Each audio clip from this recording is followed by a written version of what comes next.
I warned you the other day how crazy these leftists are going to get in the next election, but Joe Biden's interview with Aaron Burnett kind of probably sped that up. His aides are absolutely panicking. We have the strongest economy in the world. Let me say it again, in the world. Although GDP last week was far short of expectations. Oh, it wasn't. Look, GDP is still growing. Look at the response of the markets. Was that an honest pushback question? I hate to give CNN any credit for anything, but Aaron Burnett, this puts you up a notch. One, but some. Look, this is something the left has never seen before. Not being able to just say whatever you want with no pushback.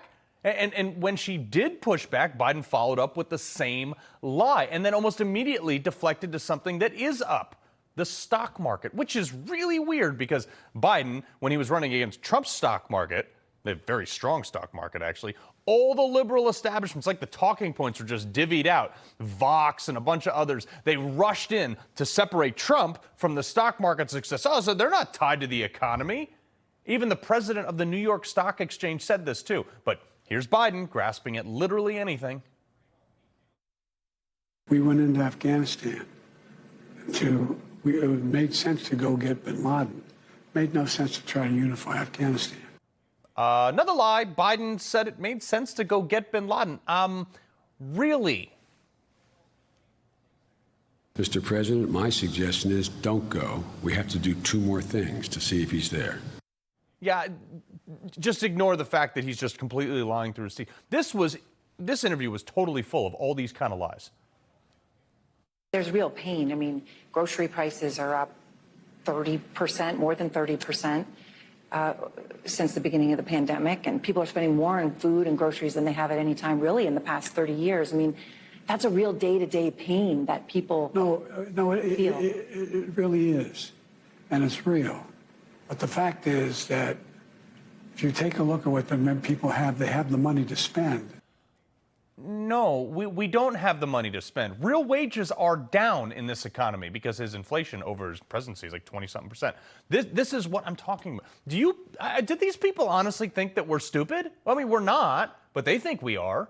We don't have the money to spend. As you saw today, jobless claims are way up. And the jobs that the White House is claiming, actually, are only part-time jobs. Actually, tens of thousands of them are government jobs. And this notion is such a lie.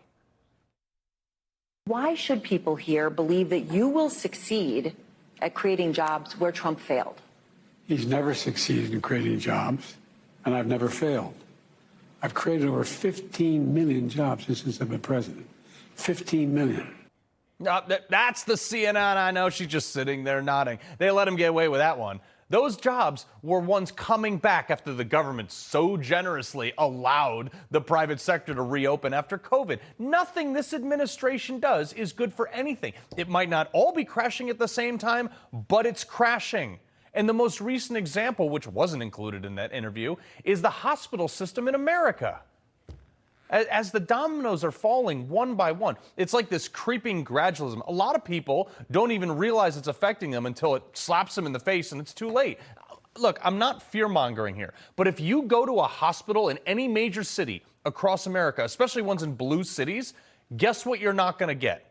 Expeditious care. Why? Because the 20 million illegals that have been imported over the last 4 years are destroying and breaking the system. Obamacare made it more expensive while he was president, and now Biden's mass migration has made it nearly unobtainable if you go to an ER. You better pray that your dad or your mom doesn't have a heart attack because a ton of illegals are using the emergency care system as their primary care doctor. They might come in with a broken arm or a flu or even tuberculosis for all we know now. But you know what? They hack the system too.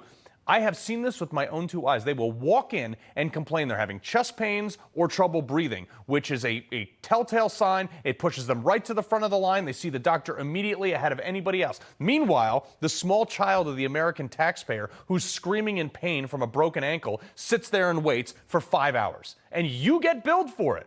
And like a good citizen, you pay that bill. But those illegals don't pay anything. And very seldomly is that hospital ever reimbursed by Medicare either.